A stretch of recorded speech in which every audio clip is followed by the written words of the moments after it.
पायो अलग अमीर मुआ में पाया अलग अमीर बन गया फकीर मैं फकीर माई में तो बन गया मैं बन गया फकीर मैं मारू પોતાનું ઘર પાડ્યું જ્ઞાન ઘર હે ગંભીર કહે છે કે મને મારું પોતાનું घर जेवी ઘર મળી ગયું से हो આપણું ઘર ક્યાં છે એક કહાની છે નાનકડી એક પાઠશાળામાં કેટલાક વિદ્યાર્થીઓને અધ્યાપક સમજાવતા હતા કે જુઓ બાળકો સ્વર્ગ અને નર્ક વચ્ચેનું અંતર સમજાવતા હતા કે જુઓ બાળકો આ દુનિયાની અંદર જે આવે છે અને જે પુણ્યનું કાર્ય કરે છે જે ધર્મનું કાર્ય કરે છે જે સેવાનું કાર્ય કરે છે જે કોઈનું અહિત નથી કરતા એ જ્યારે જેનું મૃત્યુ થાય છે પછી એને સ્વર્ગ મળે છે અને સ્વર્ગની અંદર સુખ અને સુખ જ હોય છે દુઃખનું ત્યાં નામ નિશાન હોતું નથી અને આ દુનિયામાં આવ્યા પછી જે પાપ કર્મ કરે છે જે અનાચાર કરે છે જે બીજાનું અહિત કરે છે અધર્મ કરે છે એ જ્યારે મરે છે ત્યારે કે છે એને નરક મળે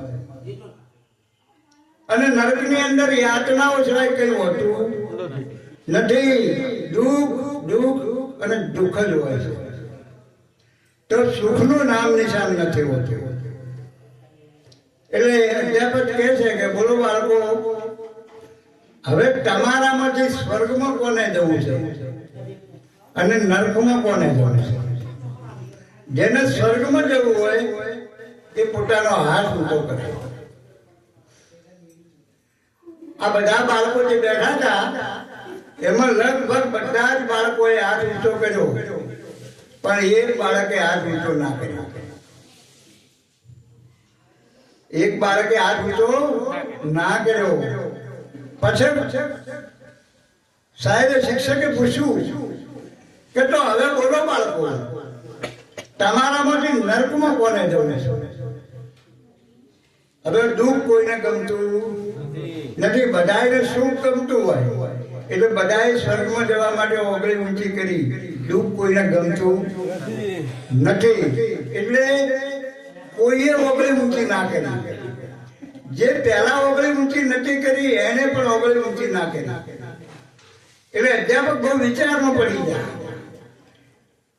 કે પહેલી વાર પૂછ્યું સ્વર્ગમાં જવા માટે તો પણ આ બાળકે ઓગળી ઊંચી ના કરી અને નરકમાં જવા માટે પૂછ્યું તો પણ આ બાળકે ઓગળી ઊંચી કરી નહીં એટલે બાળકને ઉભો કરી અને પાછું પૂછ્યું કે બેટા મેં તને જે વાત સમજાવી એ તને ખબર પડી એ તને સમજણમાં આવી છે તો કે આ ગુરુજી મને બધી જ સમજણમાં આવી છે કે સ્વર્ગની અંદર સુખ હોય છે અને જે પુણ્ય કર્મ કરે છે સ્વર્ગમાં જાય છે સ્વર્ગમાં દુઃખ હોય છે પાપ કર્મ કરે છે નરકમાં જાય છે અને નરકમાં દુઃખ હોય છે તો પછી તે સ્વર્ગમાં જવા માટે પણ ઓગળી ઊંચી ના કરી અને નરકમાં જવા માટે પણ ઓગળી ઊંચી ના કરી હે આખરે તારે જાવું છે ક્યાં તારે જાવું છે ક્યાં તારે બાળક જવાબ આવે છે કે જો સાહેબ હું મારા ઘેરથી જયારે નિશાળમાં ભણવા માટે નીકળ્યો ને ત્યારે મારી માએ મને કીધું હતું કે બેટા સીધો નિશાળમાં જાય તો અહીંથી ઘેરથી સીધો નિશાળમાં જજે અને નિશાળ છૂટે એટલે બીજે ક્યાંય જતો નહીં અને સીધે સીધો ઘેર આવજે સાહેબ મારે નરકમાં નથી જવું મારે સ્વર્ગમાં નથી જવું મારે તો મારા ઘેર જવું આપણું ઘર ક્યાં છે આપણે આમ કહીએ કે ભાઈ આપણું ઘર આ દેવપુરામ છે, કોઈ કે ખોડિયાર નગર છે, નવદુર્ગામાં છે ને બધા કે છે ને, દરેકનું પોતપોતાનું ઘર હોય છે. પણ આ ઘર છે ક્યાંથી? આ ઘર થયું ક્યારે? આ ઘર થયું આપણા જન્મ પછી. જન્મ પહેલા શું હતું? જન્મ પહેલા આ ઘર હતું આપણું? દરેકને ઘરની તો જરૂરિયાત છે, હે? દરેકને ઘરની જરૂરિયાત છે. ઠંડી છે, ગરમી છે, વરસાદ છે, હે? કોઈ પણ કુદરતી આફત છે, તો આફતથી બચવા માટે આપણે પોતાના ઘરની જરૂર છે. જીવન જીવવા માટેનું કોઈ રાજ રચીનું કોઈ પણ વસ્તુ છે, હે? પુત્ર છે, પરિવાર છે, પત્ની છે, આ બધાને સાચવવા માટે આપણે આપણા ઘરની જરૂરિયાત છે.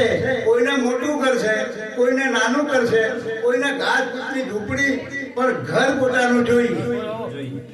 ઘર પોતાનું જોઈએ. પણ આ ઘર છે એ કાયમી કે નિત્ય નથી હોતું. આપણને જે આ ઘર છે એ કાયમી નિત્ય હોતું નથી. આ ઘર અલ્પ છે. આ ઘર કાયમી માટે રહેવાનું નથી. આ શરીર પણ એક ઘર છે, પણ શરીર પણ કાયમી કે છે રહેવાનું નથી. આપણું જે બાળપણ હતું એ બાળપણને આપણે પકડી રાખ્યું, આમ રહ્યું ખરું? તો જવાની પણ આપણાથી પકડાવાની નથી. અને ગળપણ આવશે, અને ગળપણ પણ રહેવાનું નથી. એક દિવસ આ જીવનનો અંત થઈ જાય. આ જગતની અંદર કોઈ પણ વસ્તુ નિત્ય છે નહીં. એટલા માટે આપણું ઘર ક્યાં છે? આપણે ઓઢવાનું શું છે? આપણું પોતાનું ઘર. સાહેબનું પદ છે, કબીરા તેરો ઘર કંદરા में. कबीरा तेरो घर कंदरा में ये जग रहत भुलाना. ये जग रहत भुलाना. गुरु की कही कोई न माने अमल महल दीवाना. सकल ब्रह्म में हंस कबीरा काकन चाट पसारा. मन मत दे धरे सब कोई नाद बूंद विस्तारा.